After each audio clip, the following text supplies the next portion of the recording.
The Millennium Challenge Corporation was started 8 years ago by the U.S. Congress to promote economic development and help lead the fight against global poverty. The MCC provides well-performing countries with large-scale grants called compacts to fund country-led solutions for reducing poverty through sustainable economic growth. VOA's Castiele recently interviewed the MCC CEO Daniele Yohannes, and he talked about how the MCC program is unique from other U.S. foreign aid programs and about future funding prospects. We focus on selectivity. We work with countries that are poor, but those that are well governed. Countries that are committed to good economic and democratic governance. Countries that are committed to investing in their constituencies, primarily in health and education. Our program is primarily based on country ownership. From the beginning to the end, the countries themselves are responsible for the program. And we expect a lot of result from our partners, and our program is primarily based in putting them in a path to become self-sufficient. We are extremely selective. More selective, obviously, than some of the other aid agencies like USAID. Well, they have a different mission, and we have a specific mission, which is to reduce poverty through economic growth, but working with poor but well-governed countries. So we both serve different purpose for U.S. government, but we have a very specific mission. Nonetheless, you do coordinate with USAID and other foreign aid agencies? As a matter of fact, we do. Just give you an example, that in Ghana, where we have built over 450 schools, the teacher training was provided by USAID. So as much as possible, we coordinate on the ground, and Raj Shah, who the USAID administrator, and I speak regularly. And we are very careful in terms of trying to leverage U.S. taxpayers' funds effectively and efficiently. So where it makes sense, we coordinate our activities, but otherwise, not only with USAID, but also try to leverage our investment by partnering with NGOs, by partnering with the private sector. Give us a sense of which countries are currently benefiting from compacts with MCC.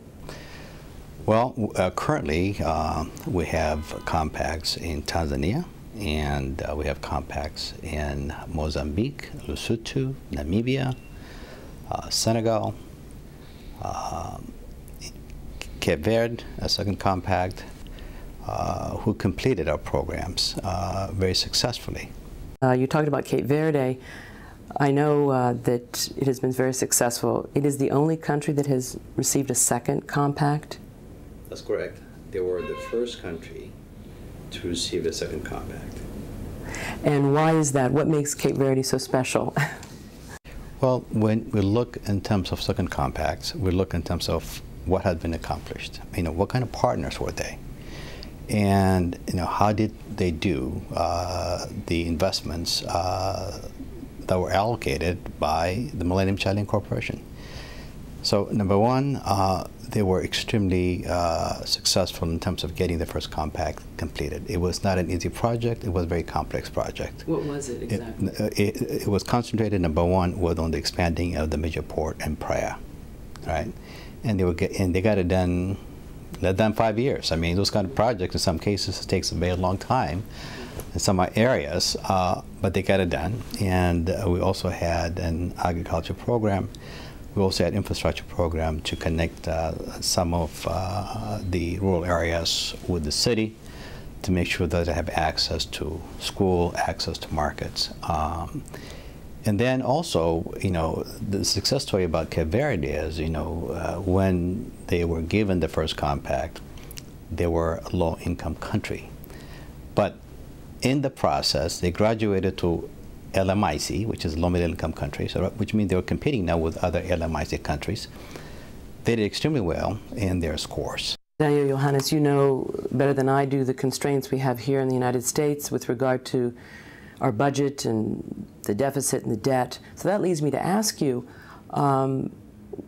what you think the future of MCC will be. Will it be subject to cuts in terms of your funding from the Congress? How do you see the prospects for continuing to operate?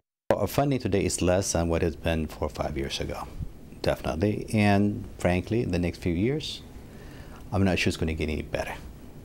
Now, I think we have to be much more smarter in terms of how we invest in many of our partner countries.